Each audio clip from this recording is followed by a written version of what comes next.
Hey guys, Jim Bowers, Demunseed, back at you here on one freaking cold ass day. I'm gonna go over the list of the top 12 mistakes that you need to remember. When you're out there flying, you're cruising along, you're bored out of your skull and looking for something fun to do. So you take both of your sticks and push them straight up. Then you push one up and one down. Then both of them straight out to the side. And then the last critical, fatal mistake you make is you take both of your sticks and pull them down and into the center. And what's gonna happen? Your drone is gonna fall out of the sky and break in a dozen pieces because you're gonna disarm it. It's called a CSC. You only want to use that when you're arming the bird to take off. Do not pull both sticks down into the middle or down and out, because some birds will also disarm the motors even in flight. Mistake number 2 is a mistake a lot of guys make too, and that is, you keep your drone in a case. You take it out, you put your gimbal on, you put your camera on, you put your props on. Well, most of the props out there nowadays are self-tightening. So they just figure they can tighten down the prop, give it a little snug, or if it's the click-on style like the Inspire has, you just push down, do a half turn, and they're locked in place. What they're not doing though is once you push down and turn to lock them in place, pull up on them. Pull up on the prop, wiggle it back and forth, and you'll feel that positive lock. Because guys get out there and they just assume that since the props are self-tightening, they're just going to get tighter and tighter. But remember, when you're flying along hauling ass your first pass and you hit the brakes, the props will actually stop momentarily while it's auto-correcting itself. And when it makes that hard stop, the prop can continue to spin right off your drone. So make sure your props are locked.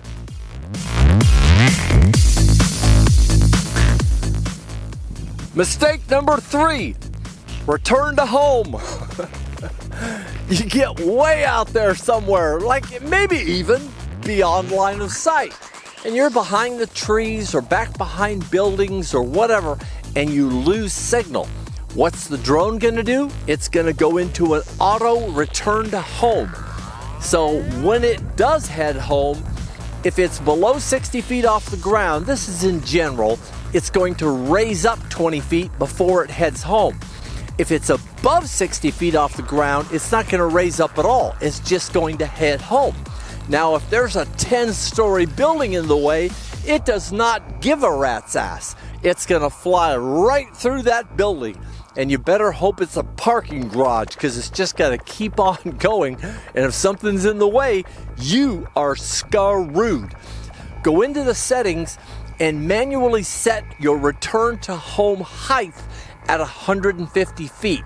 Now, 150 feet is definitely going to be above power lines, above the tallest trees, etc. So it's just a good practice to get into. Mistake number 4 is an auto landing that you have no control over. And that's because pilots are getting out there and they're getting a low battery warning and just figuring, oh, I know I've got at least 3 more minutes to fly. And so they keep on flying. Then it goes to critical low battery warning and you figure, well, I can start heading home now, but you're just a little bit too far out. And the drone decides, screw you, buddy, I'm landing right here. It's going to keep going down. In most cases, you'll still have pitch and yaw control, but you have no control over its descent. You can't force it to rise back up again. It's going to land. By the way, if you've got an expensive drone, I recommend you get over there and order the Marco Polo tracker.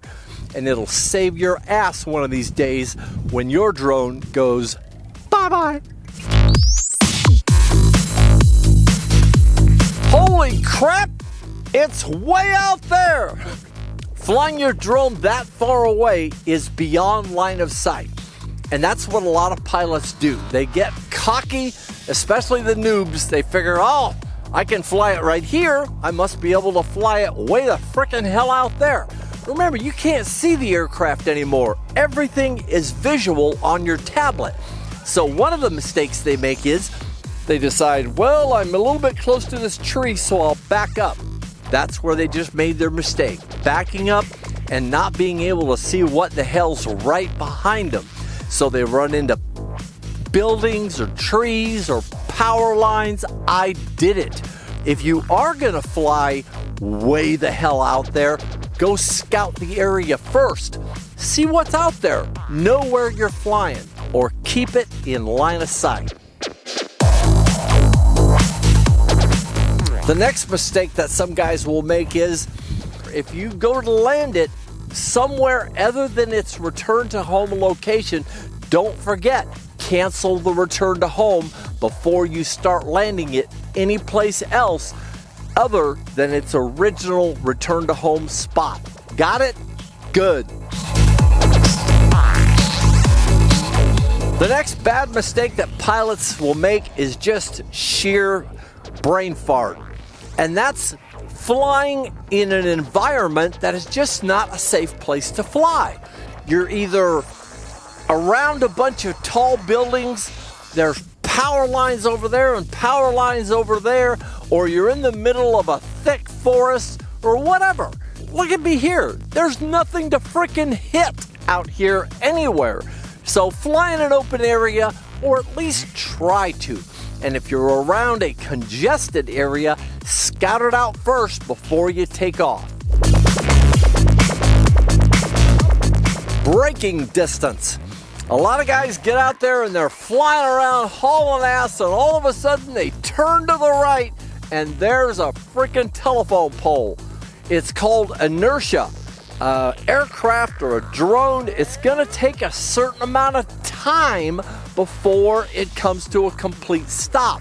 Know how long it's gonna take the aircraft to stop, because if you're hauling ass at 25 or 30 miles an hour and all of a sudden you see that telephone line in front of you, chances are by the time you see that telephone line, it's too late.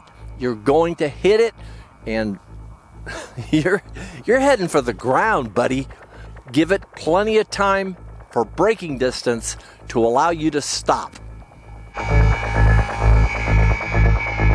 I see this happen all the damn time. It's when you're taking your prop guards off. When you put your prop guards on, they come with a longer screw. So you put that longer screw in there to give it enough length to grab a hold of the threads down inside of there. But then 3 months later, you think you're some hotshot badass pilot and you don't need prop guards anymore. So you take your prop guards off and you put those screws back in there and you take off, and all of a sudden you see the thing start smoking. It's because you use those long screws to put back in the aircraft. Remember, if you take your prop guards off, you have to switch back to the short original screws that it came with. If you put the long screws in there, it's gonna hit the motor windings in the motor and short out all 4 of your motors. You're gonna have destroyed those motors and you're gonna have to replace every single one of them. So make sure you switch back to the short screws if you take your prop guards off.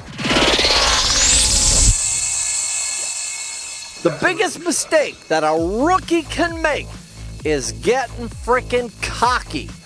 Remember, as long as the aircraft is pointed away from you, your left is your left and your right is your right on your sticks. But as soon as you turn the aircraft to face you, now your left is your right and your right is your left. So that's the mistake they make. They turn it toward them, they start pushing forward, and they start turning right. The aircraft's going left, they start panicking, and they, oh shit! And they've hit a tree. Remember this tip. Always imagine yourself sitting in the cockpit. You're sitting in the aircraft. That way, when you're flying toward you, you're picturing yourself in that aircraft and you know which way is going to turn the aircraft left. All right, there's two more I want to mention to you real quick. One is be careful when you're flying indoors. If you're in a gym or you're in your freaking living room or whatever, and it's raining like hell outside and you just can't freaking wait to get your drone off the ground and you take off in your living room, you got to remember you have no GPS, or most of the time you don't. So it's relying on its onboard sensors. If you're lucky, the sonar optical flow sensor on the bottom of the aircraft, some of them do now, so they're measuring the carpet texture or your wood floors, and they know how far they are off the ground and what position they're in, and they'll hold their position pretty well. But remember, it doesn't have GPS lock, so it can drift. You can easily hit the wall or the lamp or your Uncle Fester over there or whatever. So be careful when you decide that you want to fly indoors with a 450 size quad, because it isn't as easy as it is flying it outdoors. Trust me on that one. And this last one is just for you guys who want to try flying waypoints.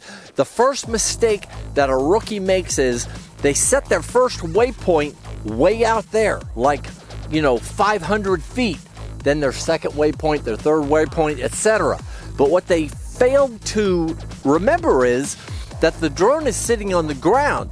As soon as you hit launch, it doesn't know to go up and then over to one.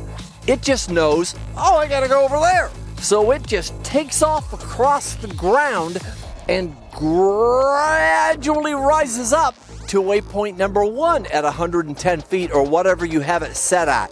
While it's trying to climb up to waypoint number 1, there's a tree or a car or a building in between you and waypoint number 1, so you run right into it, all right? So make sure your first waypoint and your last waypoint are directly over your head. Don't forget, go on over to acesdeals.biz and buy anything. You can buy something for $3, whatever he's got over there, a battery or a set of prop guards, whatever, because you'll be entered to win one of 4 terrific drones on tax day, April the 15th. Peter and I are going to give one lucky random customer from his website, either going to be your choice, a Pro Drone Bird, an Autel X-Star, a unique Typhoon H, or the Traxxas Aton trainer drone. You get your pick. That's gonna do it for these tips and stupid ass things that a lot of drone pilots do, including me in the past. Jim Bowers here, Demunseed, a little bit broken, but I'm still at it. All right, you guys, have a good evening. Don't forget, kiss the wife for me, make it a wet one, and give your Nana a big hug. Tell her you love her.